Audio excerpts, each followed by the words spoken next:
What is up, YouTube? Welcome back to another video. And in this video I'm going to give you a little bit of my backstory with the Mustangs, what drove me into getting a Mustang, what got me into the Mustang world, and also what made me get a Shelby GT350, because believe it or not, I was not in the market for Shelby GT350.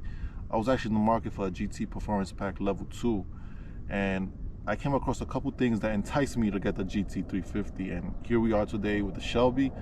So guys, make sure you go ahead and smash that subscribe button, drop a like, and leave a comment in the comment section, and support a guy out. What that does is it promotes the algorithm of YouTube, so it can show my video to more people and recommending my videos to more people and my channel. So support a guy out, smash the like, subscribe to the channel, and drop a comment. And without further ado, let's go ahead and get right into it. Okay, it's very funny because the very first Mustang I drove was a 2015 yellow V6, and at that time I was working at a retail store, and I wanted something for transportation, but I wanted to rent a car. I went to go rent a car, and while I was renting the car, there was no cars available except for the Mustang. So I said, you know what, whatever. I took it because I didn't want to take no public transportation or anything like that. So I took the Mustang for a spin, and I drove it for like a week. It was 7 days I rented it. I ended up falling in love with it. That was like turning heads, and that was just a V6. People was like looking at it, but not only that, but I liked the experience of it. I liked it how how it made me feel, the handling, the turning, everything. I just really liked it. So after I had to give it back, I wanted to rent it again. Why should I rent it when I could just buy it? So a couple months later, I ended up buying a Mustang EcoBoost, a Shadow Black Mustang EcoBoost, and I drove that for like about 2-3 months, and it wasn't enough for me.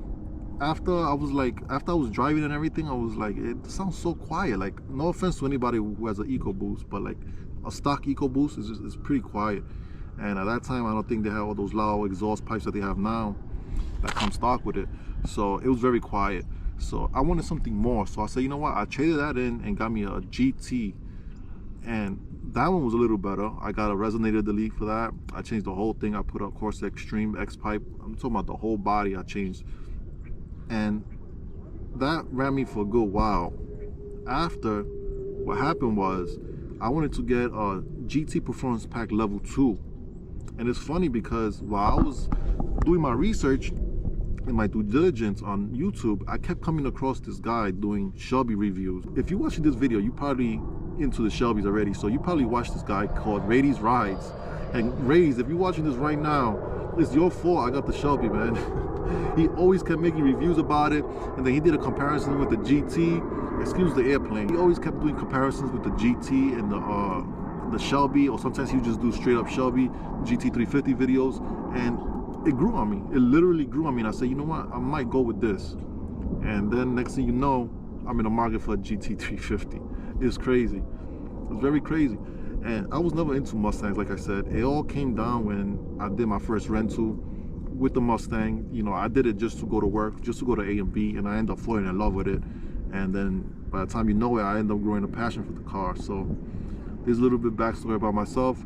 The GT350, there you go. That's why I ended up buying it, because I ended up loving it, the sound. Then they was saying it was very special because the flat plane crank, the Voodoo engine is crazy in this car.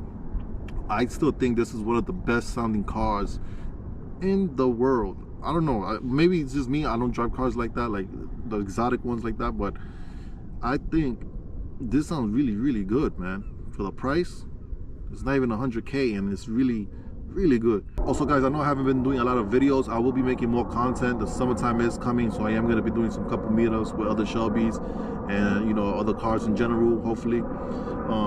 So make sure you guys stay tuned. Subscribe, like I said earlier. Subscribe, and stay tuned, because I will be bringing more content. Let me know in the comment section what drove you to get a Mustang, a Shelby, whatever, SI50. I want to hear a brief explanation in the comment section to what made you like Mustangs. What is your backstory?